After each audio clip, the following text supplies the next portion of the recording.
Assalamualaikum warahmatullahi wabarakatuh. Perkenalkan, nama saya Wode Triwulan. Di sini saya akan mereview materi mengenai rekayasa perangkat lunak atau software engineering. Oke, langsung saja pada materinya, yaitu mengenai sejarah software engineering. Istilah software engineering digunakan pertama kali pada tahun 1950-an dan awal 1960-an. Saat itu masih terdapat perdebatan tajam mengenai aspek engineering dari pengembangan perangkat lunak. Lalu pada tahun 1968 dan 1969, Komite Sains NATO mensponsori 2 konferensi tentang rekayasa perangkat lunak yang memberikan dampak kuat terhadap pengembangan rekayasa perangkat lunak. Lalu di sini ada pengertian dasar mengenai RPL. Istilah RPL atau rekayasa perangkat lunak secara umum disepakati sebagai terjemahan dari istilah software engineering. Lalu istilah software engineering mulai dipopulerkan pada tahun 1968 pada software engineering konferensi yang diselenggarakan oleh NATO. Dan sebagian orang mengartikan RPL hanya sebatas pada bagaimana membuat program komputer. Padahal ada perbedaan yang mendasar antara perangkat lunak atau software dan program komputer. Perangkat lunak adalah seluruh perintah yang digunakan untuk memproses informasi. Perangkat lunak dapat berupa program atau prosedur. Program adalah kumpulan perintah yang dimengerti oleh komputer, sedangkan prosedur adalah perintah yang dibutuhkan oleh pengguna dalam memproses informasi. Lalu di sini ada pengertian dasar mengenai RPL. Pengertian RPL sendiri adalah suatu disiplin ilmu yang membahas semua aspek produksi perangkat lunak, mulai dari tahap awal yaitu analisis kebutuhan pengguna, menentukan spesifikasi dari kebutuhan pengguna, desain, pengkodean, pengujian, sampai pemeliharaan sistem yang digunakan. Dari pengertian ini jelaslah bahwa RPL tidak hanya berhubungan dengan cara pembuatan program komputer. Pernyataan semua aspek produksi pada pengertian sebelumnya mempunyai arti semua hal yang berhubungan dengan proses produksi seperti manajemen proyek, penentuan personil, anggaran biaya, metode, jadwal, kualitas, sampai dengan pelatihan pengguna merupakan bagian dari RPL. Lalu di sini ada perangkat lunak atau software merupakan program-program komputer dan dokumentasi yang saling berkaitan. RPL berasal dari 2 kata, yaitu software atau perangkat lunak dan engineering atau rekayasa. Perangkat lunak software adalah source kode pada suatu program atau sistem. Perangkat lunak tidak hanya dokumentasi terhadap source kode, tapi juga dokumentasi terhadap sesuatu yang dibutuhkan selama pengembangan, instalasi, penggunaan, dan pemeliharaan di sebuah sistem. Engineering atau rekayasa adalah aplikasi terhadap pendekatan sistematis yang berdasar atau ilmu pengetahuan dan matematis, serta aplikasi tentang produksi terhadap struktur mesin, produk, proses, atau sistem. Rekayasa perangkat lunak adalah suatu disiplin rekayasa yang berkonsentrasi terhadap seluruh aspek. Di sini ada perkembangan rekayasa perangkat lunak. Meskipun baru dicetuskan pada tahun 1968, namun RPL telah memiliki sejarah yang cukup panjang.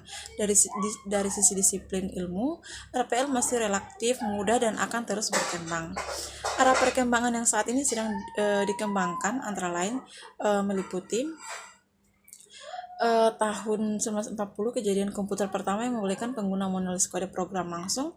1950-an generasi awal interpreter dan bahasa makro generasi pertama compiler. 1960-an generasi kedua kompiler komputer mainframe mulai dikomersialkan. Lalu 1970-an perangkat pengembangan perangkat lunak, dan 1980-an perangkat komputer personal. 1990-an pemrograman berorientasi objek atau OOP. Lalu ada 1990-an pemrograman peningkatan drastis kapasitas memori, peningkatan pengguna internet, dan 2000-an itu platform interpreter modern. Ruang lingkup rekayasa perangkat lunak atau software engineering. Perangkat lunak telah berkembang sejak pertama kali diciptakan pada tahun 1940-an hingga kini. Fokus utama pengembangannya adalah untuk mengembangkan praktek dan teknologi untuk meningkatkan produktivitas para praktisi pengembang perangkat lunak dan kualitas aplikasi yang dapat digunakan oleh pemakai. Nah, untuk contoh ruang lingkup rekayasa perangkat lunak bisa dilihat pada layar di sini. Nah, di sini ada tujuan rekayasa perangkat lunak. Tujuan dari RPL ada 3. Yang pertama, menghasilkan perangkat lunak yang berkualitas, menghasilkan perangkat lunak yang efisien, menghasilkan perangkat lunak yang tepat waktu. Dan di sini ada faktor-faktor yang melatar belakangi munculnya RPL. Ketidakmampuan organisasi memprediksi waktu, usaha, dan biaya untuk membangun perangkat lunak. Yang kedua, perubahan nisbah atau rasio biaya perangkat keras THD harga perangkat lunak. lalu kemajuan dasar perangkat keras, yang keempat kemajuan dalam teknik-teknik pembuatan perangkat lunak, lalu ada tuntunan yang lebih tinggi terhadap jumlah perangkat lunak, lalu ada tuntunan yang lebih tinggi terhadap mutu perangkat lunak, dan terakhir meningkatnya peran pemeliharaan.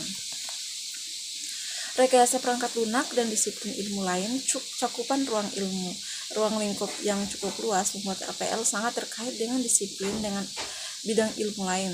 Tidak saja subbidang dalam disiplin ilmu komputer, namun dengan beberapa disiplin ilmu lain di luar ilmu komputer. Hubungan keterkaitan RPL dengan ilmu lain dapat dilihat pada gambar berikut ini. Nah, rekayasa perangkat lunak dan disiplin ilmu lain. Di sini ada bidang ilmu manajemen meliputi akuntansi, finansial, pemasaran, manajemen operasi, ekonomi, analisis kuantitatif, manajemen sumber daya manusia, kebijakan, dan strategi bisnis. Lalu ada bidang ilmu matematika yang meliputi aljabar linear, kalkulus, peluang, statistik, analisis numerik, dan matematika distrik. Dan di bidang ilmu manajemen proyek meliputi semua hal yang berkaitan dengan proyek seperti ruang proyek, anggaran, tenaga kerja, kualitas, manajemen risiko dan keandalan, perbaikan kualitas, dan metode-metode kuantitatif. Bidang ilmu ergonomika menyangkut hubungan interaksi antar manusia dengan komponen-komponen lain dalam sistem komputer. Lalu pada bidang ilmu rekayasa sistem meliputi teori sistem, analisis biaya-biaya keuntungan, pemodelan simulasi, proses, dan operasi bisnis. Lalu di sini ada sifat dan karakteristik software. Software merupakan elemen sistem logik dan bukan elemen sistem fisik seperti hardware. Elemen ini tidak hangus tetapi bisa rusak. Elemen software itu direkayasa atau dikembangkan dan bukan dibuat di pabrik seperti hardware.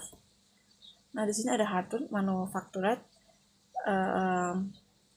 Di sini ada hardware versus software, di mana hardware ada manufactured, without built using komponen dan relatively simple. Lalu pada software ada developed atau engineered, ada decorated, custom build, dan kompleks. Lalu ada kategori perangkat lunak secara umum. Kategori perangkat lunak secara umum dapat dikategorikan sebagai berikut. Yang pertama ada perangkat lunak sistem, sekumpulan program yang ditulis untuk melayani program-program lain seperti compiler, editor, dan utilitas pengatur file. Lalu ada perangkat lunak real time, program-program yang memonitor atau mengontrol kejadian dunia nyata pada saat terjadinya real time atau event. Lalu ada perangkat lunak bisnis, memproses informasi bisnis seperti payroll, inventory, dan lain-lain. Perangkat lunak teknik dan pengetahuan ditandai dengan penggunaan algoritma number atau crunching.